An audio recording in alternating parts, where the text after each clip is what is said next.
Hi, I'm Ashrit. Seeing a large percent of my countrymen living in difficult conditions, I've spent countless hours researching how we got here and how we can get out. Briefly put, after being ravaged by imperial colonialism, India still has lower living standards than we had even in the 18th century. But there are ways for us to speed up this recovery. When the British colonized India in the 18th century, they had Indian help to do it. These Indians felt that they could make a quick buck in the short term, but failed to foresee that they helped transform India from one of the richest nations on earth into one of the poorest. Today, a new colonization faces India.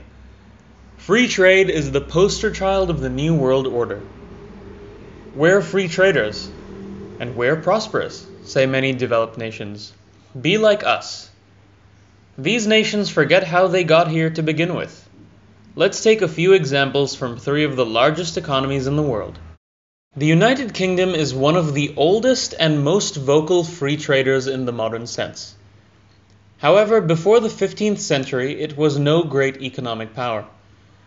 In the book A Plan of the English Commerce by Daniel Defoe, yes, the same Defoe who wrote Robinson Crusoe, Defoe explains how Henry VII used protectionism to develop England's woolen manufacturing industry, Europe's high-tech of the century. Under his import substitution policy, Henry VII banned the export of raw wool to other countries to encourage the production of finished cloth at home.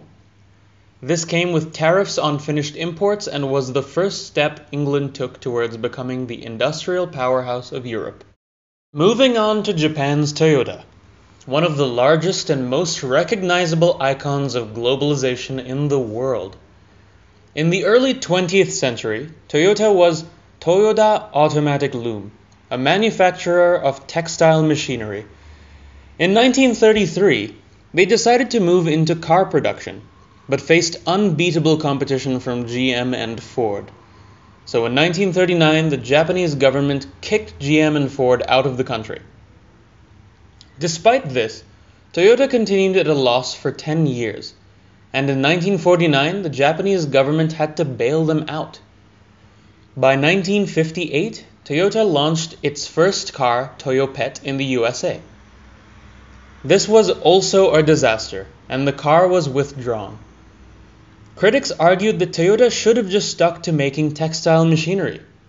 However, after continued protectionism for decades, Toyota and other Japanese MNCs are global.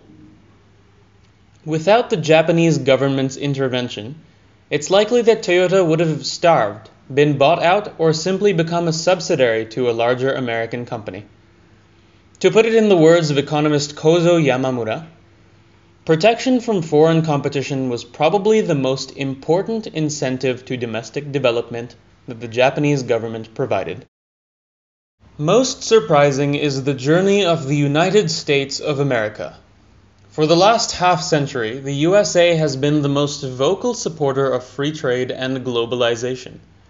It is the most economically powerful nation on earth, and many make the mistake of thinking that we should follow its example of globalization. Right? It's not so simple. A free people should promote such manufacturers as tend to render them independent on others for essentials, especially military supplies.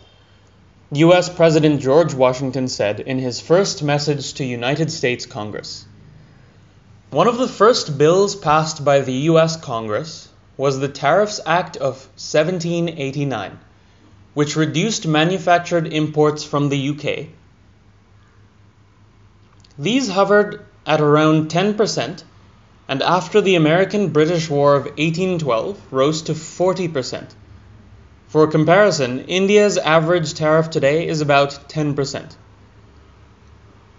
Between 1820 and 1913, when manufactured goods tariffs were high, the USA's finished exports by total exports increased from 6% to 28%, while its finished imports by total imports fell from 56% to 24%, quickly making the United States the most powerful nation on earth. You may be thinking, India was protectionist, and that didn't work out for us. We were too protectionist, a closed economy. Not only that, but we had no single unifying market like the GST, we had the archaic license Raj, which kept capital in the hands of the government, we had no transport infrastructure, and our labor laws were unfriendly to businesses. A closed socialist economy is very different from an export-driven capitalist economy. Unfortunately, we swung from one extreme to the other, now importing everything under the sun. Today we have a trade deficit of 150 billion US dollars, meaning that we import that much more than we export. Criticize China's lack of freedom as we may, by completely banning foreign tech giants, they created an environment where homegrown firms could participate without being eaten up by foreign capital, just like Toyota did, just like the USA did. To this day, Google, Facebook, and Twitter are all banned in China, giving local companies like Tencent and Alibaba room to grow into international giants. By tailoring their economy to be export-driven, China secured its place as an economic powerhouse and lifted most of its people out of poverty. We can't mimic what countries did decades or centuries ago, but we can try something new. One place to look is technology. Indians browse on Google, socialize on Facebook, chat on WhatsApp, shop on Amazon, and pay with MasterCard and use Samsung phones. Last year, Google alone made $1 billion in revenue from India. While India has some large firms that deal with computer services, we have no companies on the Fortune 500 list that are tech-driven.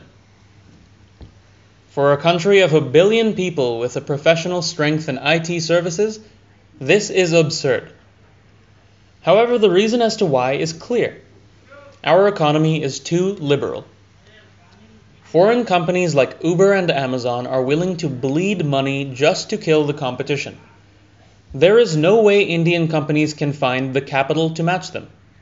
To compete with these loss-making prices, Indian firms take huge amounts of foreign capital, essentially making them foreign companies. Flipkart and Ola Cabs are just two examples of many. However, India is a democracy. It has its perks, but our government is more worried about winning the next election than it is about creating strategic business plans for our future.